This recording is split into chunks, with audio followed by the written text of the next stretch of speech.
Okay, this is a 1998 Jaguar XJ8 Vanden Plas. Like a lot of the Jaguars from the 1990s and even into 2000, they have this weird phenomenon, and that is after a while there is a buildup, kind of a caramelized oil gas buildup that gets caught up in this area of the throttle body right here. And the result is, as you're driving down the road, all of a sudden you'll find yourself coasting, not realizing that the motor has stalled and cut out. And you'll roll to a stop, and it's sometimes very difficult to get that vehicle started again because that butterfly inside of there is gummed up, and it's either fully closed or something else has happened that has caused that vehicle to stall. It's potentially very dangerous. And so periodically you're going to want to take time to do this procedure of cleaning the throttle body.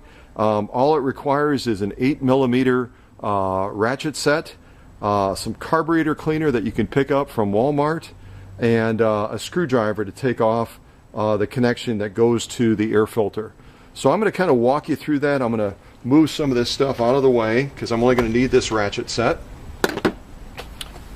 And we'll get this Jaguar running well again. And I have the paper towel because inevitably, as these cars age, there is a little bit of oil residue that will get into this section of the air intake. And as you take that off, there's a little bit of dripping. So I usually will put a paper towel underneath there just to catch that little bit of oil residue that gets caught in this airflow feed that goes into the throttle body.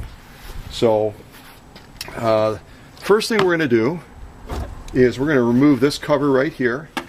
And there might be a clip on it. You might have to pop this off. Mine just comes right off nicely. I'm going to set that to the side. This section right here also comes off. It's just going to lift up and carefully pull it out there.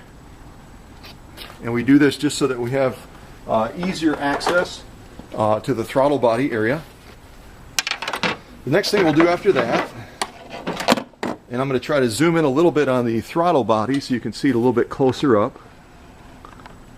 There's basically going to be a bolt on either side that we're going to have to remove. And again, an 8mm should be the correct size for your car. If not, you can just adjust accordingly. So we've got one on the front right here. And they're pretty long, so they take a little while to get out. And I've got a couple of washers on here as well just to hold this housing more securely because it's a plastic housing, like most things. And then we have another bolt on the back side right over here, so we have to get that one out as well.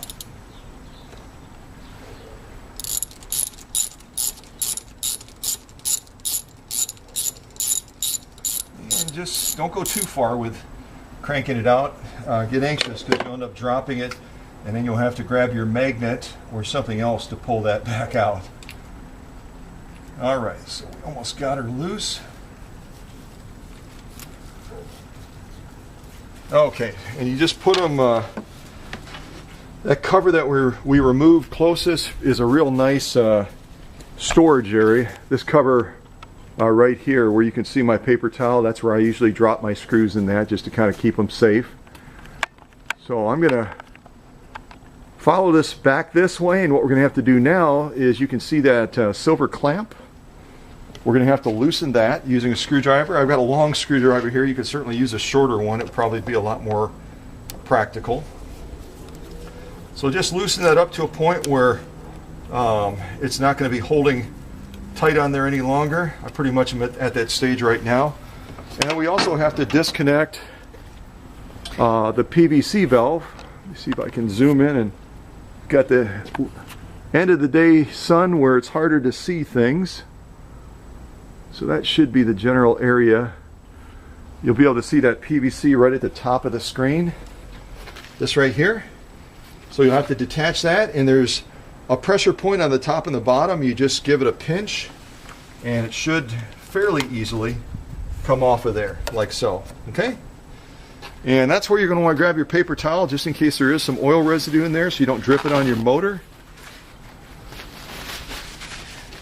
You're just going to kind of, maybe I should come out with my camera angle a little bit so you can see the full assembly come out here. Let me go out. Okay, that looks pretty good. I'll adjust it again in a moment. So at this point, you put a little bit of paper towel right underneath that edge, kind of lift it up and wiggle it a little bit. And you can see in the camera I got just a little bit of residue, which is why it's good to kind of catch that when you take it out. And then you can just set that to the side. You'll notice here that there is a rubber boot around here that seals that throttle body, so just make sure you don't lose that or otherwise damage it. And what I'll usually do is I'll squirt a little bit of carburetor cleaner through the intake for the PVC valve as well, because obviously there is buildup in there as well that can affect the running of your car. So, and next thing we're going to do, I'm going to go ahead and zoom in on the throttle body, because that's really the task of what we're looking to do here. That's our throttle body right there. And it's handy to have some sort of a screwdriver, because the pressure and the torque of that butterfly that's down inside of there, and you'll just be able to see the edge of it when I rotate it up. It's got quite a bit of torque on there, and you don't want to get your finger stuck in there, trust me. So it goes down a little bit. You're going to kind of slide your screwdriver in gently. You're going to open up that butterfly, and that's where we're going to use this carburetor cleaner to clean around inside of there. That butterfly is a little bit recessed. You're not going to be able to see it extremely well, but trust me, you'll push on the edge that's closest to the firewall and just gently rotate it down. Don't put a lot of pressure on it. You don't want to break it. And then we're going to take this carburetor cleaner and we're going to spray the inside area of that throttle body. There's also, when you look down inside of it, you're going to see that there's some inlets as well that are in the inside of the throttle body, and you could put a little bit of carburetor cleaner in those as well, just to make sure they're nice and clean. So we're just going to spray around there, each edge of the butterfly, so that there's nothing sticky that's holding that in place. Just get it nice and clean. The outside edge, the inside edge, and those port outlets as well. And that's about it. I'd love to say it's more complicated than that, but I've done this. I've had this vehicle for going on 8 years. So when you remove that screwdriver, just be careful to let that butterfly kind of pop back down into place. It's got quite a bit of torque on it again, that butterfly inside of that throttle body. And then the next thing we're going to do, and I'm going to do it off camera, but I'll show you, is off camera. Let me widen this shot again so you can see more readily.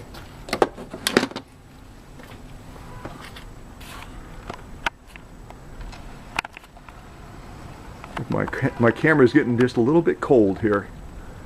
Okay, let's see here. Yeah, kind of like that. I think that's a fairly good shot, I think. Not horrible anyway.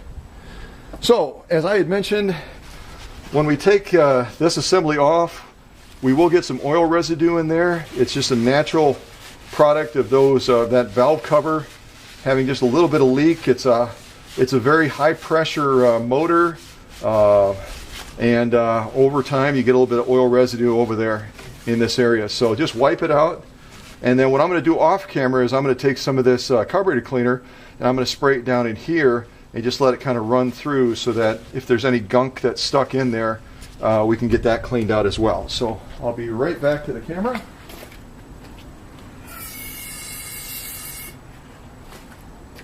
It just takes a little bit, you know, don't flood it.